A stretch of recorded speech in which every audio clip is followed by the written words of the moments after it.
ఇక్కడ మీకు నేను ఒక ఫోటో చూపిస్తాను. ఈ ఫోటోలో చంద్రబాబు నాయుడు, కాంగ్రెస్ నాయకుడు రాహుల్ గాంధీ ఇద్దరు కనిపిస్తున్నారు. దేశం కోసం స్నేహం అని దీని హెడ్లైన్.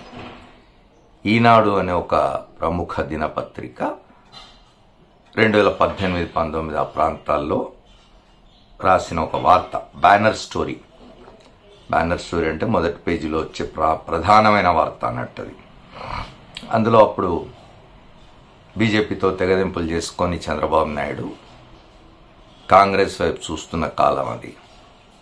ఢిల్లీ వెళ్ళి సోనియా గాంధీ ఇంటికి వెళ్ళి ఆమెను కలిసి రాహుల్ గాంధీతో కలిసి పత్రికాగోష్ఠిలో పాల్గొని రాహుల్ గాంధీ భుజం ఇచ్చేసి ఆమె ఇద్దరం చాలా మంచి స్నేహితులం అని, మళ్ళీ తర్వాత బెంగళూరులో జరిగిన ఒక సభకు కూడా వెళ్ళి పిలువని పేరంటంగా చొచ్చుకొని స్టేజ్ మీదకి పోయి కొంచెం జాగా చేసుకొని తన్ని కూడా నిలబడి ఫోటోలకు పోజ్ ఇచ్చిన చంద్రబాబు నాయుడు ఆ రోజున దేశం కోసం కాంగ్రెస్తో స్నేహం చేస్తున్న మోదీ ఈ దేశాన్ని పరిపాలించడానికి పనికిరాడు అని మోదీ గురించి చాలా దుర్భాషలాడిన విషయం మళ్ళీ మళ్ళీ చెప్పుకోవడం అనవసరం. ఇప్పుడు అవే పత్రికలు దాదాపు 5-6 ఏళ్ళు గడిచిపోయిన తర్వాత నిన్న ఇవాళ మళ్ళీ అవే పత్రికలు రాష్ట్రం కోసం చంద్రబాబు నాయుడు భారతీయ జనతా పార్టీతో స్నేహం చేయక తప్పదనిపిస్తున్నది అని హెడ్లైన్లు పెట్టి వార్తలు రాసినాయి. ఇప్పుడు తాజా వార్తకు ఏమిటి అంటే, ఎన్డీఏలో చేరండి అని చెప్పి 2 రోజుల క్రితం చంద్రబాబు నాయుడును బీజేపీ నాయకులు ఢిల్లీకి పిలిచినారట. వెళ్ళి అమిత్ షాను నడ్డాను కలిసి వాళ్ళకు కొన్ని షరతులు విధించి వచ్చినారట.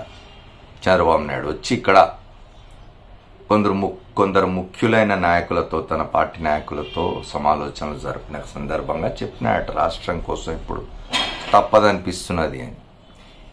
ఇన్ని బిల్డప్లు ఏమిటి అంటే, నిజానికి ఇక్కడ మనం చూసినాం రాహుల్ గాంధీని కలిసినప్పటి ఫోటో వేసుకున్నాడు ఆయన.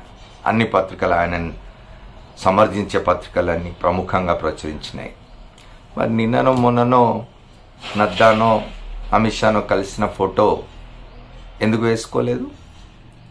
అంటే పొత్తులనే ఏమైనా రహస్యమా? లోపల జరిగిన సమాలోచనలు ఏమిటి? అమిత్ షా ఏం ఆఫర్ చేసినాడు? చంద్రబాబు నాయుడు దేనికి అంగీకరించి వచ్చినాడు? లేదా చంద్రబాబు నాయుడు ఏం షరతులు పెట్టినాడు? ఆయన సమర్థించే పత్రికలు, మీడియా చెప్తున్నట్టుగా అమిత్ షా చేతులు కట్టుకొని ఏమేం షరతులు విన్నాడు, వేటికి అంగీకరించినాడు, ఇవన్నీ బయటికి చెప్పకపోవచ్చు. కానీ ఇంత ప్రధానమైన ఘట్టం 2-3 సంవత్సరాలుగా, 4 సంవత్సరాలుగా, ఎందుకు 4.5 సంవత్సరాలుగా తాను ఓడిపోయిన దగ్గర నుంచి కూడా చంద్రబాబు నాయుడు దేనికోసమైతే ఎదురు చూస్తున్నాడో ఆ ఘట్టం మళ్ళీ వచ్చినప్పుడు, అంత ముఖ్యమైన ఘట్టం ఫోటోలు ఎందుకు లేవు పేపర్లలో అనేది ఎవరికి అర్థం కాదు. లోపల జరిగిన సమాలోచనలు వేయకపోవచ్చు, బయటికి తెలియకపోవచ్చు, రహస్యంగా ఉంచుకోవచ్చు, ఇప్పుడే చెప్పకపోవచ్చు. పొత్తులు ఖరారయ్యే వరకు ఎవరికి ఎన్ని స్థానాలు, ఎవరి పై చెయ్యి, ఎవరిది కింది చెయ్యి, ఇది ఏమిటని చెప్పకపోవచ్చు. కానీ వాళ్ళని కలిసిన ఫోటో అయితే ఒకటి ఉండాలి కదా. ఫోటో ఆప్షన్ అనేది ఒకటి మనం పత్రికల్లో పనిచేసే వాళ్లకు, జర్నలిస్టులకు బాగా తెలుసు ఫోటో యొక్క అథెంటిసిటీ.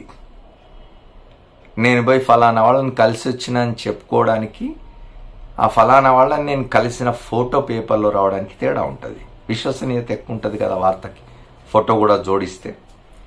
మరి ఎందుకు ఒక్క ఫోటో కూడా వేసుకోలేదు అనేది ఒక ప్రశ్న. సరే, అది అట్లా పెడదాం. చంద్రబాబు నాయుడు గారు మరి 2 రోజులు అయింది పోయి వచ్చి, ఎక్కడ ఏం మళ్ళీ సప్పుడు లేదు. మళ్ళీ పవన్ కళ్యాణ్ పంపుతున్నారని తెలిసింది. అసలు వాళ్ళు పిలిచినారా, ఈయనే వెళ్ళినారా తెలియదు. ఎందుకంటే అక్కడ ఢిల్లీలో 2 కరటక దమనకులు కూర్చోన్నారు. ఒకడు సీఎం రమేష్, ఇంకొకడు సుజనా చౌదరి. వీళ్ళిద్దరు కూడా 2019లో రాష్ట్రంలో తెలుగుదేశం అధికారం కోల్పోగానే వాళ్ళిద్దరినీ చంద్రబాబు నాయుడు బీజేపీలోకి పంపించినాడు. అక్కడికి వెళ్ళి వాళ్ళు చంద్రబాబు నాయుడు ప్రయోజనాల్ని బీజేపీలో పరిరక్షించే ప్రయత్నాలే ప్రతిరోజు చేస్తూ ఉంటారు. వాళ్ళను ప్రయోగించి ఉంటారు చంద్రబాబు నాయుడు చివరి ప్రయత్నంగా బీజేపీతో కలవడానికి. ఇప్పటి వరకు అమిత్ షా కానీ, నడ్డా కానీ, బీజేపీ కానీ అధికారికంగా ఏమీ చెప్పడం లేదు. ఇక్కడ పత్రికలు మాత్రం, ఆయనను మోసే పత్రికలు మాత్రం బ్రహ్మాండంగా చంద్రబాబును వాళ్ళే పిలిపించుకున్నారు, వాళ్ళే మాట్లాడుతున్నారు, అన్ని మర్చిపోదాం, గతం అంతా మర్చిపోదాం, కలిసి పని చేసుకుందాం అని చెప్పి అమిత్ షా అన్నాడు అని చెప్పి ఇట్లాంటివని చెప్తున్నారు.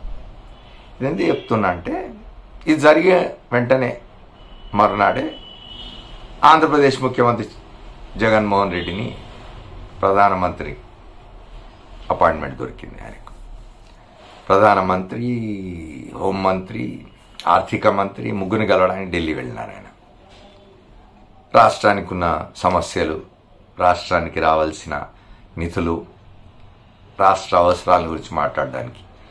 ఇవాళ కొత్తగా చేస్తుంది ఏం లేదు. ఈ 4.5 సంవత్సరాలుగా జగన్మోహన్ రెడ్డి ఎంత డబ్బు తెచ్చినాడో కేంద్రం నుంచి. ఆయన నెరపుతున్న సత్సంబంధాల కారణంగా రాష్ట్రానికి వచ్చిన నిధులెన్నో అందరికీ తెలుసు. మళ్ళీ ఒక ప్రయత్నం, త్వరలో ఎన్నికలు రాబోతున్నాయి, ఎన్నికల నోటిఫికేషన్ వస్తే మళ్ళీ ఇవన్నీ సాధ్యం కావు కాబట్టి వీలైనన్ని నిధులు కానీ, వీలైనన్ని సౌకర్యాలు కానీ రాష్ట్రానికి కేంద్రం నుంచి రావాల్సిన అడగడానికి వెళ్ళినారు. ఆయన హాయిగా ఆయన నరేంద్ర మోదీని కలిసిన, ప్రధానమంత్రి నరేంద్ర మోదీని కలిసిన ఫోటో వచ్చింది. ఫోటో రావడమే కాదు, అధికారికంగా ప్రధానమంత్రి ట్విట్టర్లో ఏపీ ముఖ్యమంత్రి జగన్మోహన్ రెడ్డి ప్రధానమంత్రిని కలిసినారని చెప్పి పెట్టినారు. మరి చంద్రబాబు నాయుడు అమిత్ షాని కలిసిన ఫోటో కానీ, నడ్డాని కలిసిన ఫోటో కానీ, వాళ్ళ నుంచి అధికారికంగా ఏ ప్రకటన కానీ ఎందుకు రాలేదు? ఏమవుతున్నది? పొత్తులు ఏమైనాయి? ఇది పెద్ద ప్రశ్న. Thank you.